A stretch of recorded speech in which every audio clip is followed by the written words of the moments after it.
Para conversar sobre esto que ocurre en la franja fronteriza, quiero saludar a Sebastiana Barraez. Ella es periodista de investigación, es venezolana, tiene fuente especializada en el área militar y es conocedora de la zona fronteriza de la que venimos hablando y de sus problemas. Sebastiana, buena tarde, gracias por estar con nosotros.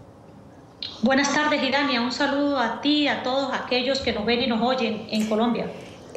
Sebastiana, nadie puede negar que el contrabando y el paramilitarismo sean una realidad en la franja fronteriza entre Colombia y Venezuela. La pregunta ¿es esta la manera de enfrentarlo, de arreglarlo, de buscarle una solución? Mira, quizás definitivamente no, pero el gobierno venezolano tenía una deuda o tiene una deuda con los pueblos fronterizos porque desde hace años, por lo menos casi 12 años, la frontera ha sido azotada por la presencia de grupos paramilitares. Pero tenemos muchos más, varias décadas, con la presencia de la guerrilla colombiana en nuestra frontera. Entonces, una deuda, diríamos, histórica que tiene el gobierno venezolano con los pueblos fronterizos. Lo que pasa es que tú acabas de hablar de un punto importantísimo dentro de la conversación que quería sostener contigo, que es la guerrilla. Porque la guerrilla no ha sido mencionada por el gobierno de Maduro. Aquí estamos hablando de paramilitares, de contrabandistas, de gasolina. Aquí nadie se ha metido con la guerrilla por parte del gobierno. Cuando nosotros vemos, por ejemplo, y me gustaría que nuestro equipo de producción pusiera el mapa del estado Zulia, porque quería mostrarles precisamente, ayer se decreta, digamos que, el cierre en 3 municipios que están en la parte de arriba. Allí ustedes lo ven. Ahora, ¿por qué, por ejemplo, no se dictan medidas especiales en Catatumbo o en Perijá, como decía la nota que escuchábamos hace unos minutos de Diana Coronado?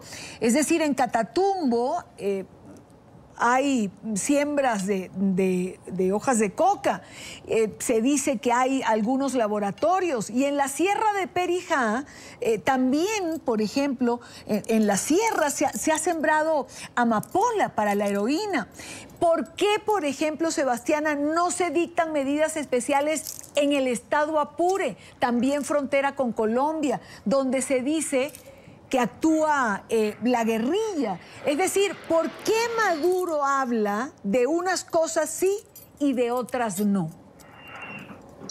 A ver, yo creo, Idania, que es porque, entre otras cosas, el gobierno venezolano no planificó, digamos, de manera racional, tomando en consideración incluso lo que estratégicamente significa la frontera para el país, y quizás la medida respondió más a un momento incluso emocional, porque lo que es claro es que tanto los municipios del estado Apure, que hacen frontera con Colombia, así como los municipios del estado Táchira, del estado Zulia y algunos del estado Amazonas, presentan el mismo problema, es decir, la fuga de combustible, la fuga de alimentos, digamos, protegidos por el gobierno nacional, y sencillamente se arrancó por quizás dos de los municipios más neurálgicos por la presencia paramilitar, pero hasta el momento no se han tocado los municipios donde hay presencia guerrillera. Fíjate una cosa importante, en la primera decisión que toma el presidente Nicolás Maduro con relación al decreto de excepción, solo incluye los municipios Ureña, San Antonio, Capacho Viejo y Nuevo, el municipio Junín, pero no incluye, por ejemplo, el municipio Rafael Urdaneta, donde hace años hace presencia la guerrilla colombiana. Ante la presión un poco de la opinión pública, pues se vieron, digamos, obligados a tener que meter este municipio en el primer decreto. Pero sin duda alguna, una de las principales críticas que recibe las decisiones del gobierno venezolano de ocuparse de la frontera y de defender al pueblo, como dice el presidente Nicolás Maduro, es el hecho de que no se está aplicando la misma medicina para los municipios afectados por los paramilitares como aquellos afectados por la guerrilla. Ahora, Sebastiana, ¿será por eso que la FARC y también el ELN han, de alguna manera, en sus comunicados, apoyado las decisiones de Maduro? Bueno, y algo incluso insólito. Yo me encuentro en estos momentos en San Antonio del Táchira y una de las emisoras que penetra nuestro espectro eléctrico es una emisora del Ejército de Liberación Nacional.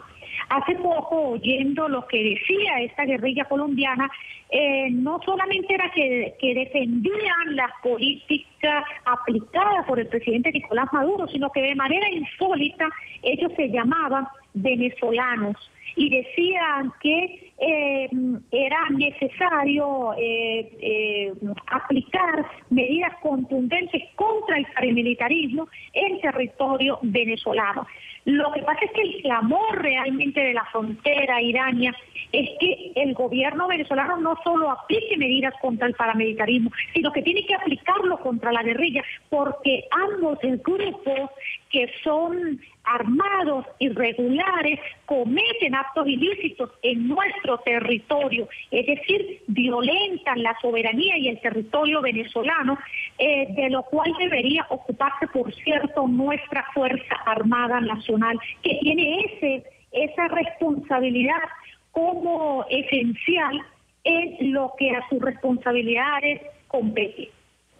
Ahora, ¿cuál es la explicación o cuál es la interpretación de que el gobierno venezolano pueda hacer lapso en aplicar estas medidas allí donde opera la guerrilla? Bueno, el problema es que, fíjate, desde que Hugo Chávez asumió el poder, pues ahí existió una especie de simpatía, por no decirle otro nombre, entre el gobierno venezolano y la guerrilla colombiana. Esto pues no era un secreto para nadie, porque muchas veces incluso el propio presidente Chávez lo dijo abiertamente y públicamente. El problema es lo que la guerrilla ha significado para los habitantes de la frontera, porque si bien es cierto, Tania, que los grupos paramilitares, inicialmente el caso, por ejemplo, de las Águilas Negras, que fueron los primeros que se instalaron en nuestro territorio, ahora tenemos presencia de urabeños y rastrojos, han hecho de la vida de la frontera un gran infierno, porque eso significa extorsión, significa contrabando, significa sicariato. También es cierto que muchos años atrás la guerrilla ha venido implantando miedo, terror, secuestro, extorsión en nuestra frontera. El problema avanzó sencillamente, es decir, ya no solamente es la guerrilla, sino que ahora tenemos los paramilitares instalados en nuestro territorio, sí, haciendo actos delictivos. Ahora, Sebastiana, ¿por qué esta deportación sin selección? Es decir, ¿por qué arremeter contra estos sectores como la invasión, por ejemplo, marcar sus casas, que por cierto leí una declaración del gobernador Bielma Mora que decía que andaban buscando a los que habían marcado las casas, porque ahora parece que eso no fue una decisión de nadie, sino vaya usted a saber a qué subalterno se le ocurrió. ¿Por qué esta deportación sin selección? Es decir, tenemos las imágenes, entrevistas de mujeres embarazadas, de personas de la tercera edad, de niños, de gente trabajadora que también cayó en esto. Mire, Dania, yo creo que primero hay que considerar que uno de los problemas en la frontera es precisamente los gobernantes que tenemos, partiendo del caso del propio gobernador del estado Táchira, que además no conoce la realidad que se vive en la frontera, porque a veces es muy cómodo hablar de centros de poder y no ocuparse de estas zonas. Y quiero colocar un ejemplo: el propio gobernador y representantes del gobierno regional hacía poco habían hecho jornadas en lo que se llama la fundación, en este grupo de barrios que ha sido el objetivo principal del gobierno en este caso. Yo entiendo, Irania, y obviamente los venezolanos entendemos, y yo supongo que los colombianos también, que en el límite de la franja de seguridad fronteriza no deben haberse construido viviendas. ¿Cómo se construyeron? Obviamente eso permitió alimentar el problema del contrabando, pero además una cosa terrible es que permitió que el problema avanzara incluso hasta municipios que no solo estaban en la franja fronteriza. Hubo una especie de corrupción paulatina, progresiva, solamente de parte de grupos paramilitares, sino de parte de la Fuerza Armada Nacional, sobre todo de la Guardia Nacional, que es la que está mayoritariamente instalada en la zona de frontera, y con ello además una perversión por parte de la sociedad, porque gran cantidad de gente dejó de trabajar, dejó de ocuparse, de estudiar para dedicarse a lo que aquí se llama el bachaqueo.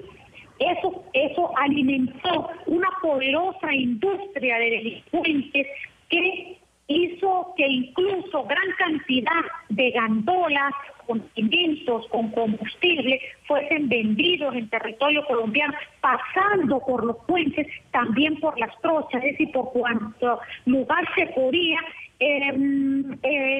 abarcado, no solamente por esta industria que funciona allí propiamente en la franja fronteriza, sino que incluso muchos de esos avalados desde Caracas, que encontraron allí un caldo de cultivo para hacer dinero de manera ilícita. Pues quiero darte las gracias, Sebastiana, por estar con nosotros en NTN 24. Sebastiana Barraez, periodista de investigación, venezolana, conocedora de lo que son los problemas de la franja fronteriza. Gracias por estos minutos. No, a ti. Muy buena tarde.